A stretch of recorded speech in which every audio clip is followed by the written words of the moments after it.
이전까지는 예수님의 12제자들이나 아니면 70명의 제자들이 이방인들에게는 복음을 전하지 아니했습니다. 그랬는데 이 고넬료라고 하는 사람, 그것도 가이사랴에 살고 있던 이태리 군대의 백부장이 가족들과 함께 단체로 구원받으면서 이방인들이 구원을 받기 시작했다는 사실을 제자들이 알게 된 거예요.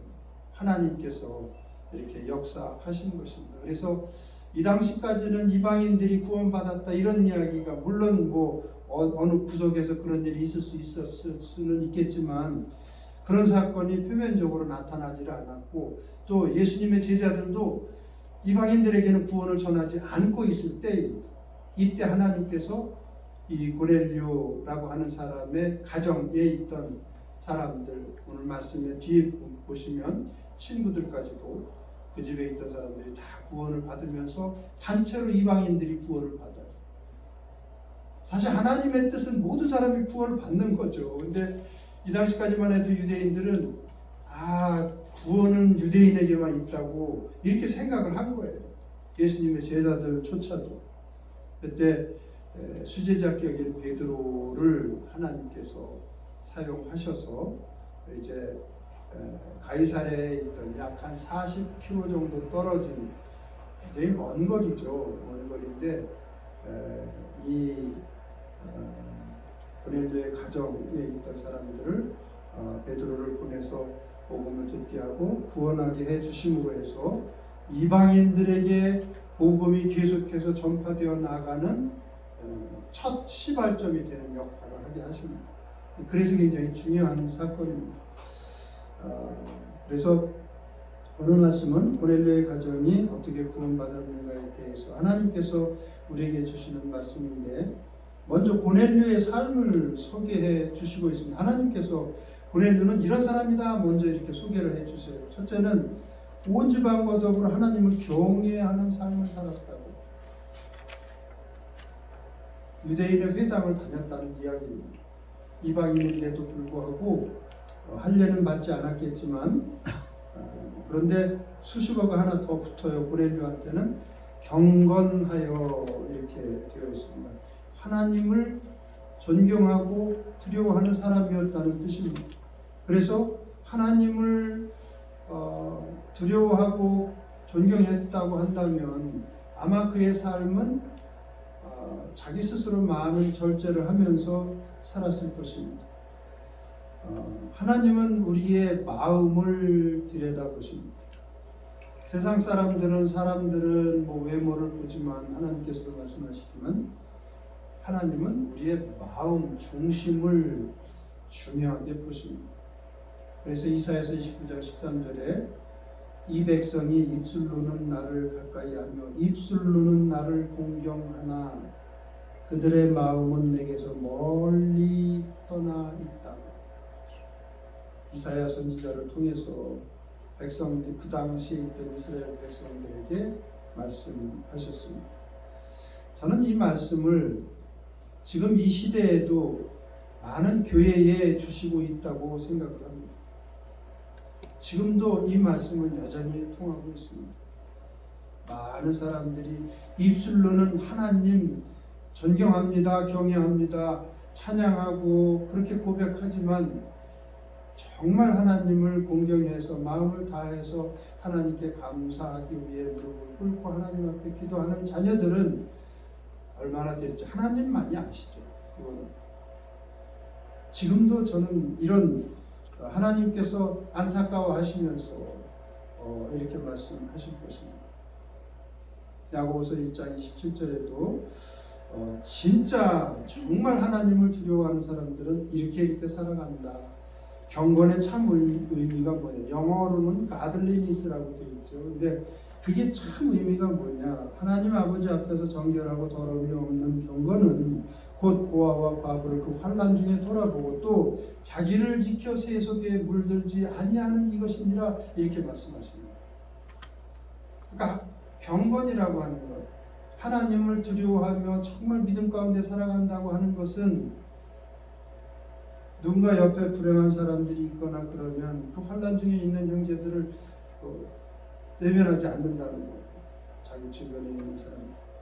그리고 자기를 지켜서 세속에 물들지 아니하는 것이라고.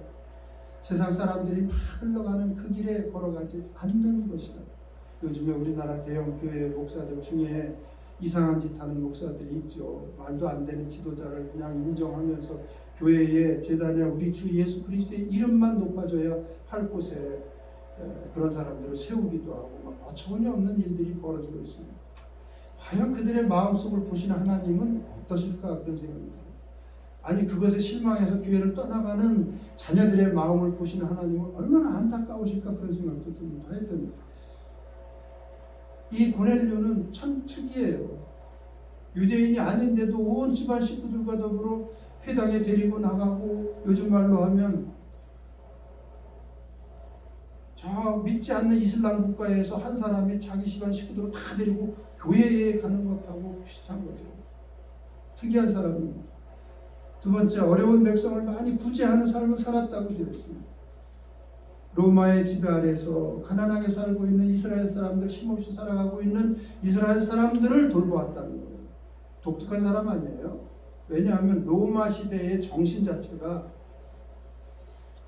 강한 자만 살아남는, 강한 자를 인정해주는 시대 정신을 가졌거든요. 로마 시대에는. 아니 그랬는데 그래서 애기들 낳아도 빌빌거리거나 그러면 그냥 죽여도 좋다고 생각하던 시대예요. 그런데 가난하고 힘없는 사람들을 로마의 백부장이 돌보았다. 참 특이한 백부장입니다. 하나님께서도 말씀하시죠. 신명기 15장에 보면 가난하고 궁핍해진 형제가 내 곁에 있거든. 너는 반드시 그에게 구제할 것이요. 구제할 때는 아끼는 마음을 품지 말 것입니다. 이로 인하여 내 하나님 여호와께서 내 범사와 내 손으로 하는 아예 복을 주시리라. 땅에는 언제든지 가난한 자가 그치지 아니하겠으므로 내가 네게 명령하여 이르노니 너는 반드시 내 땅 안에 네 형제 중 곤란한 자와 궁핍한 자에게 네 손을 펼지니라. 하나님께서는 여러 가지를 말씀하시죠. 흩어 구제하여도 더욱 구하게 되는 일이 있나니 과도히 아껴도 가난하게 될 뿐이니라. 이렇게 말씀하시죠. 또 구제를 좋아하는 자는 풍족하여질 것이요 남을 윤택하게 하는 자는 자기도 윤택하여지리라. 이렇게 말씀하십니다. 왜 그런 거예요? 내 것을 쏟아붓는데 왜 그렇게 되는 거예요? 하나님이 계시니까 그렇습니다. 아멘. 우리는 계산대로 살 수가 없어요. 우리가 계산해서 이렇게 되면 내 것이 없어지는 것 아닌가? 아니, 하나님이 우리 위에 계시잖아요. 우리 속에도 계시고. 그래서 이런 말씀을 하나님께서 해주시는 거예요. 너 도울 수 있는 여력이 있고 누가 옆에서 도움을 요청하면 외면하지 마. 내가 내 뒤에 있지 않니? 하나님께서 이렇게 말씀하십니다. 또 그런 삶을 참 이 사람은 가난한 그 이스라엘 백성들을 많이 구제했다고 말씀을 가르쳐주고 있습니다. 참 특이한 사람이에요. 세 번째, 하나님께 항상 기도하는 삶. He prayed to God regularly 이렇게 되어 있습니다. 하나님 앞에 정기적으로 유대인들 본받아서 적어도 하루 3번은 기도를 드렸다는 거예요. 참 특이한 사람입니다.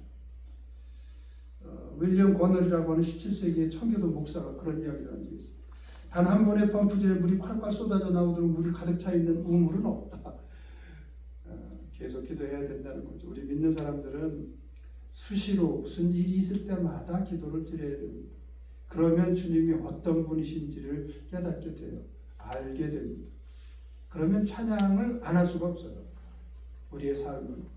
그러니까 모든 일에 하여튼 일이 터지기 전에도 걱정되는 바는 기도하고 무슨 일이 있으면 기도하고 해야 돼요. 근데 이 고넬료는 로마의 백부장인데 유대인들 따라서 하루 3번 기도도 드렸어요. 문제는 이거예요. 문제는 이런 고넬료가 구원을 받았는가요? 이 고넬료가 구원을 받았는가? 이 시점까지 어려운 사람들 도와주고 피식민 있는 그런 백성들인데 도와줘. 하나님 앞에 유대인들을 따라서 하루 3번씩 기도하고, 그리고 좋은 일들을 많이 하고, 온 집안을 식구들을 데리고 유대인의 회당에 안식일에 가고 구원을 받았는 거예요. 구원을 받은 거예요? 안 받은 거예요? 네? 안 받았다고 들었습니다. 아직 구원을 못 받았다고 들었습니다. 처음엔 저도 의아했어요. 아니, 이런 사람이 구원을 안 받으면 어떤 사람이 구원받았다고 말할 수 있어? 여러분은 어때요? 이 말씀을 읽고 나서 구원을 안 받았다고, 아직은 받지 못했어요. 그래서 베드로를 부르라고 한 거예요. 그래서 이 말씀을 다시 저도 보면서 그런 기도를 드렸어요. 하나님, 우리는 다 지혜가 없잖아요. 그러니까 말씀을 준비할 때 그런 기도를 저도 드립니다. 저 여기 무릎 꿇고 그렇게 기도 드렸어요. 하나님, 우리 주 예수 그리스도를 통한 구원이 아니고는 구원이 없는데, 저는 알고는 있는데 이걸 좀 더 쉽게 설명을 하고 싶거든요. 저도 이 말씀을 전할 때는 좀 더 쉽게 분명하게 알아들을 수 있게 전하고 싶은데, 아버지 좀 지혜 좀 달라. 워낙 미련하니까 그런 기도를 설교 준비할 때는 많이 드려요. 근데 그런 생각을 주십니다.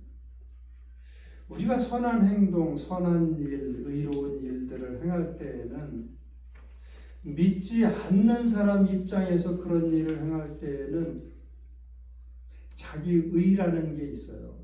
또 죄성이라는 게 아직 해결되지를 않았습니다. 내 죄라는 게 해결되지를 않았어요. 그 이야기는 무슨 얘기냐면, 내 죄성이 아직 있는 상태에서 그런 일들을 행하고 있다는 것입니다.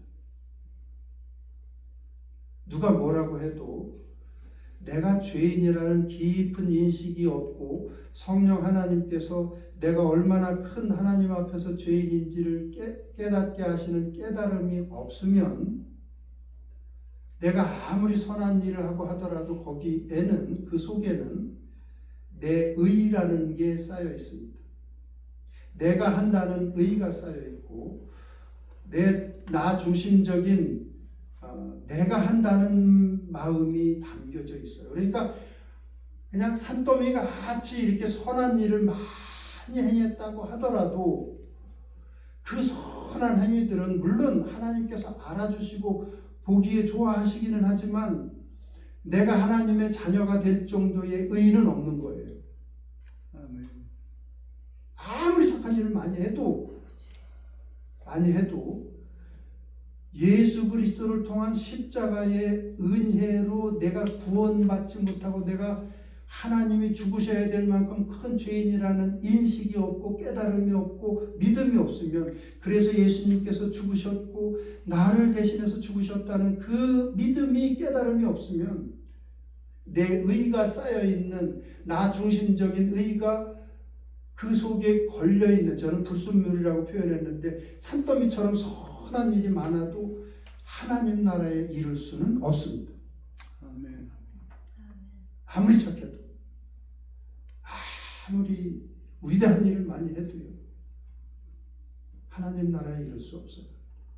그래서 뭐가 제일 중요하냐 하면, 주님 앞에 나가서 기도드리고 우리가 저거 할 때, 구원받을 때 가장 중요한 건, 내가 하나님 앞에 큰 죄인이기 때문에 예수 그리스도께서 십자가에 달리셔야만 했다는 사실을 내 마음으로, 가슴으로 받아들이는 것입니다. 아멘. 온전한 회개예요. 그게 내가 그런 죄인이라고, 내가 바로 그런 죄인이기 때문에 우리 주님께서 십자가에 달려 죽으셨다. 그러면 그런 생각이 들어요. 그러면 구원받은 후에 보내려고 하는 일하고 구원받기 전하고 무슨 차이가 있는가? 우리가 구원받고, 그러면 우리는 구원받고도 성령께서 이제 가르쳐 주시잖아요. 이거는 네가 해야 돼. 그래서 이제 물론 항상 그럴 수는 없지만 선한 일들을 또 행하게 됩니다. 무슨 차이예요? 처음에 구원받기 전에는 내 의라는 게 들어있었습니다. 내가 한다는 의식이 있었습니다. 하나님이 나를 도우셔서 이런 의식이 없었어요. 내 죄성 가운데 행하던 것이었지만 이제 선한 일을 하게 될 때에는 그래서 기도하고 하라는 거예요. 선한 일도 그게 의로운 일이라고 생각되면 기도하고 해야 됩니다. 왜? 그러면 이제 하나님께서 하시는 일이잖아요. 이제는 뭐예요? 감사해서 하는 거죠.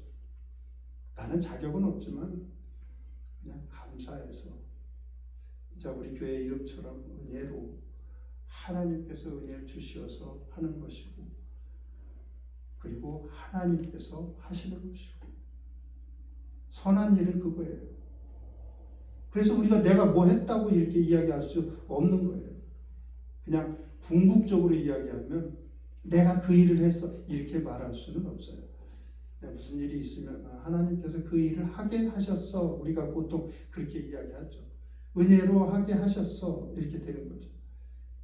누가 막 칭찬을 하더라도 과거에는 자기가 했으니까 그냥 가만히 있든지 누가 칭찬하면 내가 그때 좀 했어 뭐 이렇게 되겠지만 우리는 어때요? 누가 막 뭐를 칭찬하면 하나님께서 하게 하신 거지 뭐 그게 보통 그렇게 이야기하잖아요.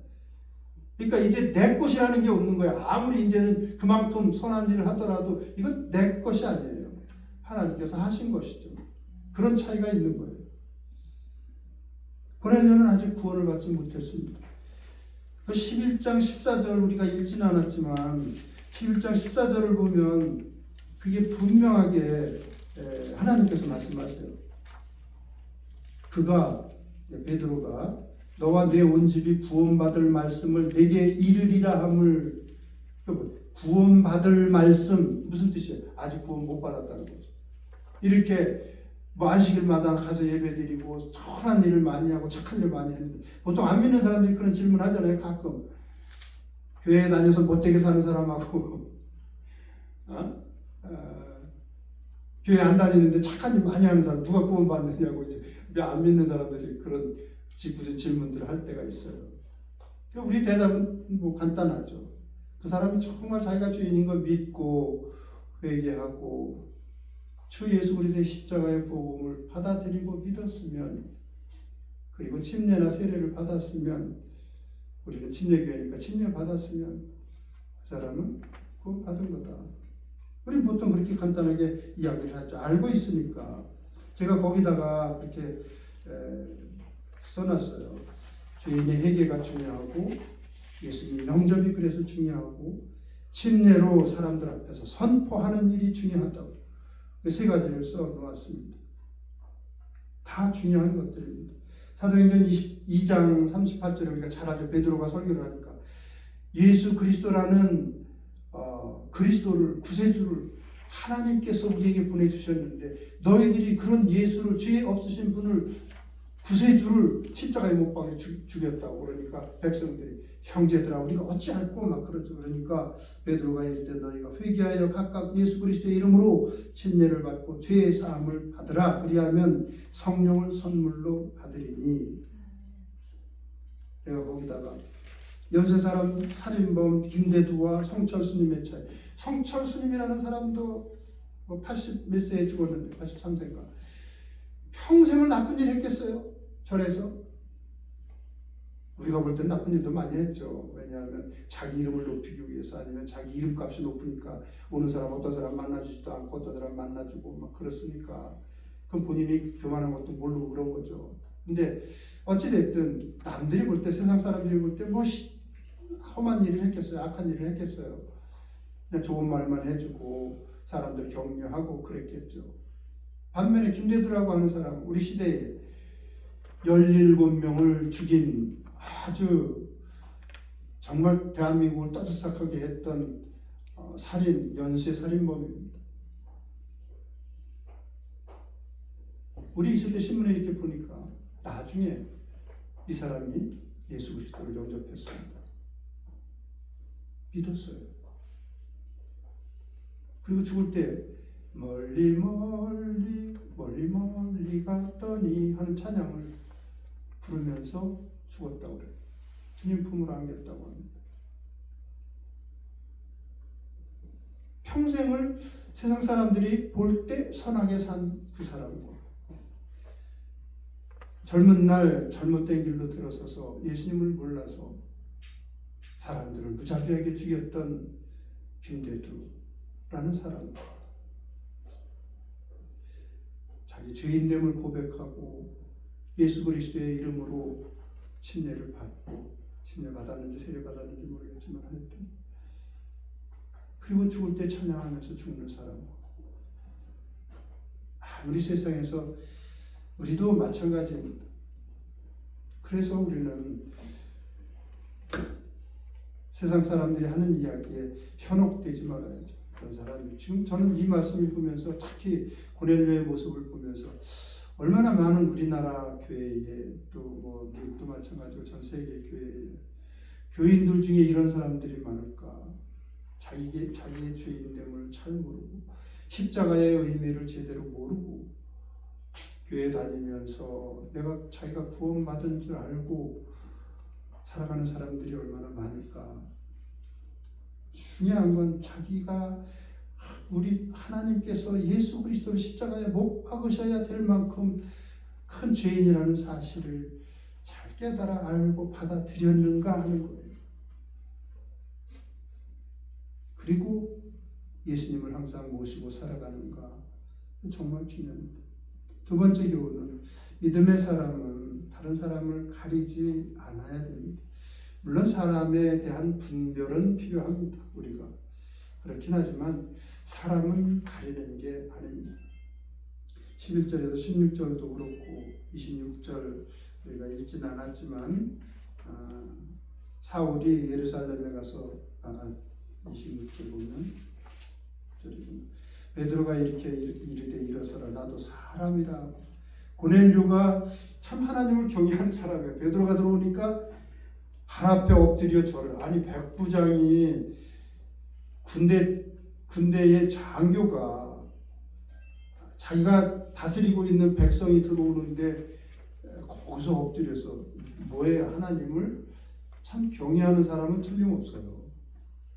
그러지 않고는 이럴 수가 없습니다. 그러니까 베드로가 일어서라 나도 사람이라.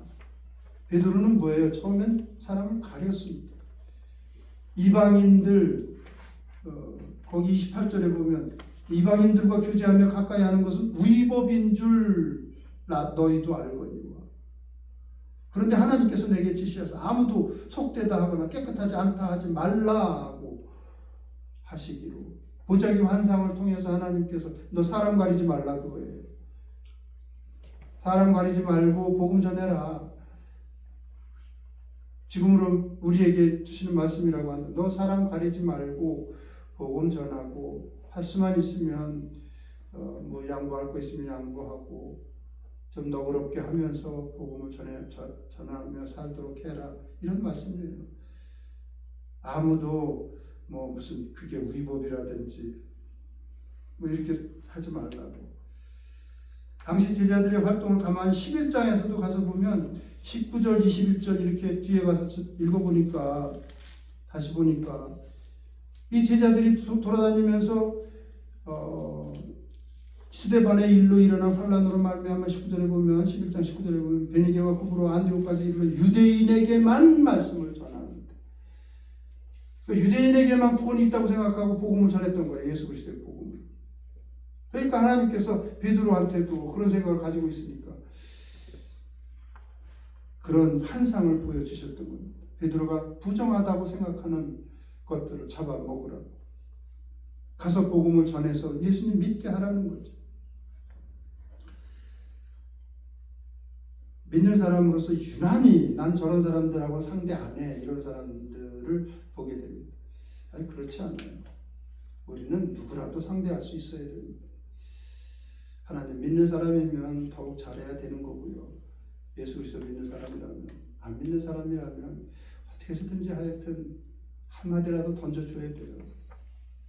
인생에 대한 이야기든 우린 죽고 나면 하나님의 심판대 앞에 섭니다라든지 예수 그리스도 믿어야 구원 받습니다라든지 기회가 되면 꼭 그렇게 전할 수 있어야 됩니다.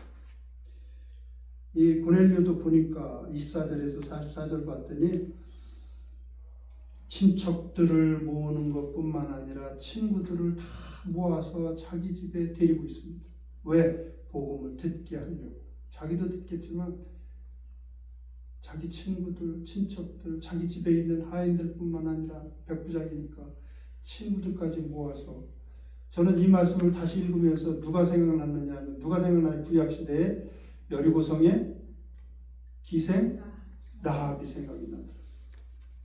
라합이 여리고성에서 붉은 줄을 달아서 이스라엘 백성들이 칠 때 붉은 줄에 네 집안에 있는 식구들은 우리가 살려주겠다. 그랬더니 자기가 아는 모든 사람들, 그러니까 라합도 대단한 여인이에요. 자기 친척들을 다, 자기 아는 사람들을 다 자기 집안에다 불러들여서 너희들 살아야 된다. 우리들도 마찬가지죠. 우리들도 기회만 되면 사람 가리지 말고 복음을 전해야 됩니다. 우리가 판단할 건 아니에요. 그러니까 박효진 장로님에 대해서 이야기 드렸지만, 살인 사형수들이 굉장히 독한 사람들인데 그런 사람들을 여러 전도해서 믿게 했습니다. 물론 실패한 사람도 있지만, 그러니까 우리는 여러분 사형수보다 더 질이 나쁜 사람들이 어디가 있겠어요. 그럼에도 불구하고 그들이 복음을 들었을 때 눈물을 흘리고 받아들이는 사람들이 있었습니다. 그러니까 살아났죠. 그래서 너무 그냥 우리 알량한 판단력으로 사람을 가리고 분별하는 것은 주제넘는다는 사실입니다. 마지막으로는 하나님 말씀에 더욱 주목하며 살아야 되겠다는 교훈을 얻게 됩니다. 왜냐하면 하나님은 이미 말씀하셨어요. 예수님은 여러 차례 제자들에게 그러므로 너희는 가서 아버지와 아들과 성령의 이름으로 침례를 주고 내가 너에게 분부한 모든 것을 가르쳐 지키게. 그 전에 먼저 모든 민족을 제자로 삼아, 모든 민족을 제자로 삼아 말씀하셨어요. 너희들뿐만 아니라 유대인뿐만 아니라 모든 민족을 제자로 삼아서 아버지와 아들과 성령의 이름으로 침례를 주고 내가 너에게 분부한 모든 것을 가르쳐 지키게 하라. 이미 말씀하셨습니다. 마태복음 28장 19절에 보면, 또 마가복음에 보면 뭐라고 그래요? 너희는 온 천하에 다니며 만민에게 복음을 전파하라고. 만민에게, 모든 민족에게, 유대인뿐만이 아니라, 또 사도행전 우리가 잘 아는 말씀 1장 8절, 오직 성령이 너희에게 임하시면 너희가 권능을 받고 예루살렘과 온 유대와 사마리아와 땅 끝까지 이르러 복음을 전파하라고, 내 증인이 되라고 말씀을 하셨습니다. 그러니까 이미 여러 차례 말씀을 하셨어요. 뭐라고? 이방인들에게 가서, 다른 민족에게 가서 복음을 전하라. 근데 제자들은 자기들 생각으로, 자기들 기준으로, 자기들 소위 말하는 규범으로 유대인들에게만 구원이 있다고 생각하고, 이 고넬료가 구원받기 전까지 그러고 있었습니다. 근데 제자들이 잘못한 거하고 우리들이 잘못하는 게, 제자들이 잘못하고 우리들도 똑같이 잘못하죠. 하나님 말씀을 주의 깊게 보면 우리가 깨달아지는 것들이 있는데 주의 깊게 보지도 않고 마음에 새기지도 않습니다. 우리가 그럴 때가 많아요. 그런 연약함을 보일 때가 많습니다.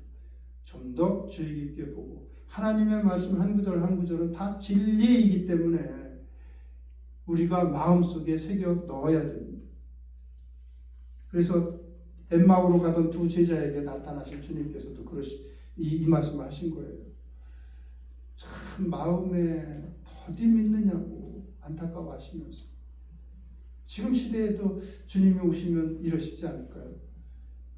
너희들 참 창녀라, 너가 이렇게 내가 한 말을 이렇게 더디 믿느냐 이러실까 하니까, 말씀을 좀 더 우리가 주의 깊게 이렇게 믿음으로 잘 받아들여야 되겠다, 그런 생각이 듭니다. 그래서 오늘 말씀을 통해서 한 사람의 구원은 예수 그리스도를 통한 십자가의 복음을 듣고 믿고 고백하며 달려있다고 하는 사실을 우리가 꼭 기억하고, 그래서 우리의 믿음도 온전히 해야 되고요, 우리 주변 사람들의 믿음도 온전한 믿음으로 또 바뀌어갈 수 있도록, 또 또 우리 하나님께서 사용하시는 우리 모든 우리 성도님들 되시기를 주님의 이름으로 축원합니다. 기도하시겠습니다.